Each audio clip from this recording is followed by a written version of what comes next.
Touring talkies ரசிகர்களுக்கு வணக்கம். வாங்க லென்ஸ் நிகழ்ச்சிக்கு போகலாம்.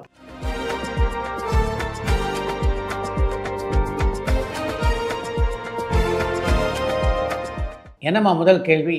வசந்தகால பறவை படத்தோட நடிகை இப்போ என்ன பண்ணிட்டு இருக்காங்க, அவங்கள பத்தின ஏதாச்சும் விஷயம் இருந்தா ஷேர் பண்ண முடியுமான்னு திருச்சியிலேருந்து ராஜா கேட்டிருக்காங்க. வசந்தகால பறவை படத்திலே ஷாலு என்ற பெயரில் அறிமுகமான அந்த நடிகருடைய உண்மையான பெயர் ஜெயஸ்ரீ. ஏராளமான கன்னட படங்களில் அவங்க நடிச்சிருக்காங்க. கன்னட படங்கள் அவருடைய பெயர் சுதா ராணி என்பதாக இருந்தது. சுதா ராணிக்கு திருமணமாகி 21 வயசில் ஒரு மகளும் இருக்காங்க. இப்போதும் கன்னட படங்களிலே தொடர்ந்து நடித்து கொண்டிருக்கிறார் சுதா ராணி.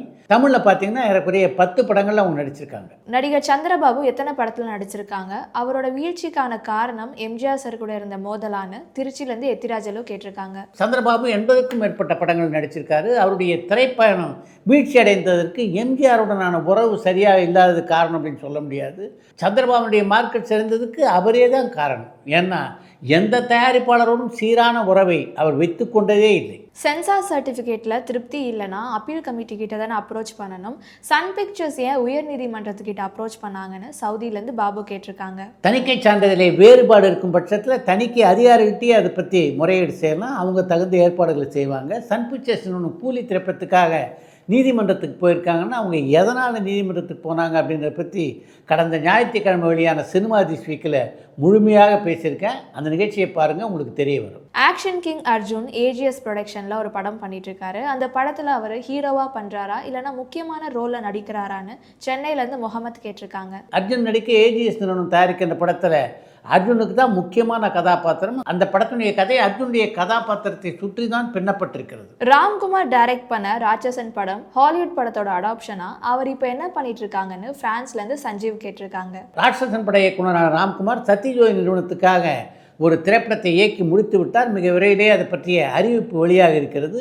விஷ்ணு விஷால் கதாநாயகன் நடித்துள்ள அந்த படத்தினுடைய பெயர் 2 வானம். ரஜினி சாரோட சகோதரர்கள் திரைப்பட வாய்ப்புக்காக யாராவது அப்ரோச் பண்ணியிருக்காங்களா, எதிர்காலத்தில் அவங்க படத்தில் நடிக்கிறதுக்காக வாய்ப்பு இருக்கான்னு துபாயிலேருந்து டென்னிஸ் கேட்டிருக்காங்க. ரஜினியின் சகோதரனான சத்யநாராயண திரைப்பட வாய்ப்புக்காக யாரையும் சந்தித்ததாக எனக்கு தெரியல. அது மாதிரி நடிக்கிறதுலேயும் அவருக்கு ஆர்வம் இருப்பதாக தெரியல. ஸ்டூடியோஸில் ஃப்ளோர்னு சொல்கிறாங்களே அப்படின்னா என்னன்னு ஃப்ரான்ஸ்லேருந்து அஜய் கேட்டிருக்காங்க. ஃப்ளோர் அப்படின்றது தான் படப்பிடிப்பு தளம் அப்படின்னு சொல்கிறாங்க. அந்த படப்பிடிப்பு தளத்தில் தான் படப்பிடிப்புகள் நடைபெறும். ரஜினிகாந்த் சார் நடிச்சிருந்த போக்கிரி ராஜா, காளி, பாண்டியன் இந்த படத்தில் எந்த படம் வெற்றி படம், எந்த படம் தோல்வி படம்னு சென்னையிலேருந்து பிரேம் கேட்டிருக்காங்க. ரஜினி நடித்த காளி, போக்கிரி ராஜா, பாண்டியன் ஆகிய 3 படங்களில் காளி திரைப்படம் மட்டும்தான் தோல்வி படமாக அமைந்தது. பாரதி ராஜா சார் இப்போ படம் டைரக்ட் பண்ணுற ஒரு ஸ்டேட்டில் இருந்திருந்தாருன்னா அவர்கிட்ட நீங்கள் அசிஸ்டன்ட் டைரக்டராக ஒர்க் பண்ணியிருப்பீங்களான்னு பொள்ளாச்சிலேருந்து விக்னேஸ்வரன் கேட்டிருக்காங்க. நான் தயாரிப்பாளர் ஆனதுக்கு பின்னாலேயும் சரி, இயக்குனர் ஆனதுக்கு பின்னாலேயும் சரி, பல திரைப்படங்களில் பாரதி ராஜாவுக்கு அசோசியேட் இயக்குனராக பணிபுரிந்திருக்கேன். ஆனால் இப்போ பாரதி ராஜா ஒரு படத்தை இயக்க முடிவெடுத்தார் என்றால் நிச்சயமாக அவரோட என்னால் பணியாற்ற முடியாது. அதுக்கு முக்கியமான காரணம் இப்போ உங்களுக்கு பதில் சொல்கின்ற இந்த நிகழ்ச்சியும் சேர்த்து டூரிங் டாக்ஸில் பல பணிகளை பார்க்க வேண்டியிருப்பதனால முழு நேரமாக அவரோட உதவி இயக்குனராக நான் பணியாற்றுவதற்கான வாய்ப்பு இல்லை. மியூசிக் டைரக்டர் கீரவாணி இப்போ ஏதாச்சும் படத்தில் நடிச்சிட்டு இருக்காங்களான்னு கோயம்புத்தூர்லேருந்து அஜய் கேட்டிருக்காங்க. இசையமைப்பாளர் கீரவாணி இப்போ எந்த படத்திலும் நடிக்கலை. ரஜினி சாரோட 50 இயர்ஸ் சினிமா ஜேர்னிக்கு விஜய் சார் ஏன் வாழ்த்துக்கள் தெரிவிக்கல, இதுக்கு என்ன காரணமாக இருக்கும்னு நீங்கள் நினைக்கிறீங்கன்னு லண்டன்லேருந்து ராம் கேட்டிருக்காங்க. ரஜினியினுடைய 50வது ஆண்டு பயணத்துக்கு விஜய் வாழ்த்து தெரிவிக்கலை அப்படின்னு நம்மளால் சொல்ல முடியாது. ஏன்னா ரஜினிக்கு ஃபோன் செய்து கூட ஒரு வாழ்த்து தெரிவிக்கலாம். வெளிப்படையாக வாழ்த்து தெரிவிக்கலை அப்படின்றத வேணால் நீங்கள் பதிவு செய்யலாம். குருதி புனல், குணா போன்ற படங்கள்லாம் அந்த காலத்திலே ரொம்ப அட்வான்ஸாக எடுக்கப்பட்ட படம். இந்த படங்கள் கமர்ஷியலாக வெற்றி படமானு சென்னையிலேருந்து வேல் கேட்டிருக்காங்க. குருதி புனல், குணா போன்ற படங்களை அஹெட் ஆஃப் டைம் வந்த படமாக யாரும் அழைப்பதாக தெரியல. அந்த 2 படங்களுமே வணிக ரீதியாக மிகப்பெரிய வெற்றியை அடையலை. கூலி படம் வெற்றி படமா தோல்வி படமான நியூயார்க்லேருந்து பத்மநாபன் கேட்டிருக்காங்க. விமர்சன ரீதியாக வேணால் கூலி வெற்றி படமாக இல்லாமல் இருக்கலாம். ஆனால் வசூல் ரீதியாக கூலி ஒரு வெற்றி படமே.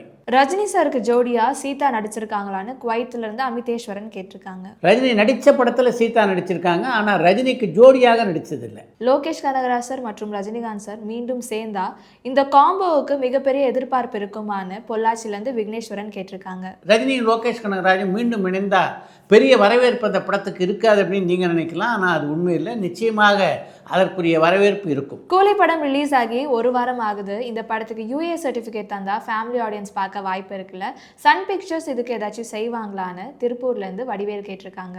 UA சான்றிதழ் பெறுவதற்காகத்தான் நீதிமன்றத்தை சன் பிக்சர்ஸ் நிறுவனம் நாடி இருக்காங்க.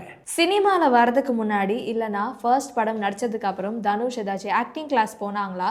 அவருக்கு ஆக்டிங் சொல்லி கொடுத்தது யாருன்னு கோவையிலேருந்து அஜய் கேட்டிருக்காங்க. துள்ளு தோழமை திரைப்படத்தில் நடிக்க வருவதற்கு முன்போ அல்லது அந்த படத்தில் நடித்ததற்கு பின்போ எந்த நடிப்பு பயிற்சி பள்ளியிலையும் பயிற்சி பெறுவதற்காக தனுஷ் போகலை. அவர் நடிப்பு பயிற்சி பெற்றதுன்னா அது அவருடைய அண்ணனான செல்வராகவன்கிட்ட மட்டும்தான். விஷால் மற்றும் சுந்தர் சி சாரோட அடுத்த படத்தில் சந்தானம் சார் நடிக்கிறதுக்கு வாய்ப்பு இருக்கான்னு ஈரோட்லேருந்து பரத்குமார் கேட்டிருக்காங்க. விஷாலும் சுந்தர் சியும் இணைகின்ற படத்தில் சந்தானம் நடிப்பதற்கான வாய்ப்புகள் ரொம்ப ரொம்ப குறைவு. AR முருகதாஸ் சார் டைரக்ஷனில் அஜித் சார் நடிக்கிறதுக்கு வாய்ப்பு இருக்கான்னு குவைத்திலேருந்து அமிதேஸ்வரன் கேட்டிருக்காங்க. இப்போது இருக்கின்ற சூழ்நிலையில் அஜித் நடிக்கின்ற படத்தை AR முருகதாஸ் இயக்குவதற்கான வாய்ப்புகள் இல்லை.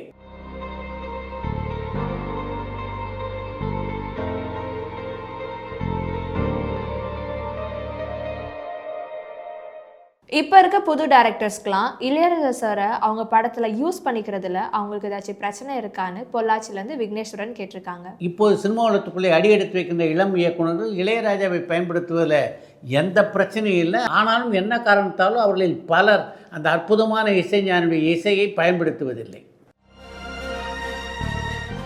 அடுத்து இன்று ஒரு தகவல். சந்திரபாபுவை சந்திப்பதற்காக அவருடைய நண்பர் ஒருவர் தன்னுடைய மகளையும் அழைத்து கொண்டு வந்திருந்தார். வந்த அந்த நண்பர் சந்திரபாபு கிட்ட என்னுடைய மகளுக்கு காலேஜில் சீட் வாங்கி தரணும், நீங்கள் நினச்சா நிச்சயமாக முடியும் என்று சந்திரபாபுடன் கூற, காலேஜ் சீட்டா வாங்க என்னோடு என்று அவர்களையும் தன்னுடைய காரில் ஏற்றி கொண்டு அந்த காலேஜுக்கு புறப்பட்டார் சந்திரபாபு. அந்த கல்லூரி நிர்வாகத்தில் இருந்தவர்களை சந்தித்து சந்திரபாபு இந்த பெண்ணுக்கு சீட்டு வேணும் அப்படின்னு கேட்டபோது அட்மிஷன்லாம் ஏற்கனவே முடிஞ்சு போச்சு, இனி சீட்டு தருவதற்கு வாய்ப்பு இல்லை என்றார் அந்த நிர்வாகி. அதை கேட்டவுடனே சந்திரபாபு மிகுந்த வருத்தம் அடைந்தார். அன்றைக்கி ராத்திரி பூரா அவர் தூங்கவே இல்லை.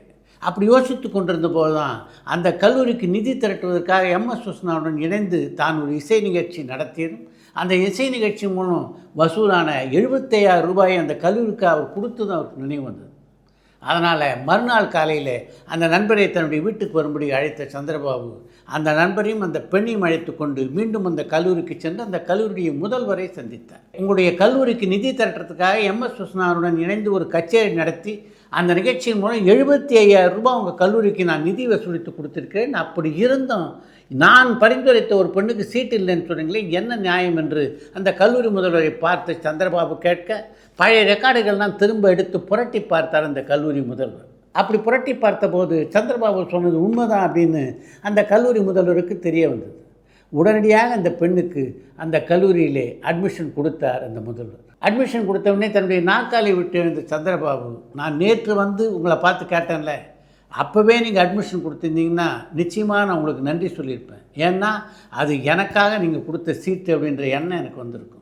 இப்போ நீங்கள் கொடுத்த சீட்டு இருக்குல்ல, இது நான் உங்களுக்கு வசூலித்து கொடுத்த 75,000 ரூபாய்க்காக நீங்கள் கொடுத்த சீட்டு, அதனால் உங்களுக்கு நன்றி சொல்ல மாட்டேன் என்று சொல்லிவிட்டு அந்த கல்லூரியை விட்டு புறப்பட்டார். அதுதான் சந்திரபாபு. இத்துடன் இன்றைய லென்ஸ் நிகழ்ச்சி நிறைய பெறுகிறது. மற்றும் அடுத்த லென்ஸ் நிகழ்ச்சியிலே சந்திப்போம். திரையுலகத்தில் உங்களுக்கு ஒரு அடையாளத்தை கொடுத்த திரைப்பட பாடல்னு இதை சொல்லலாம்.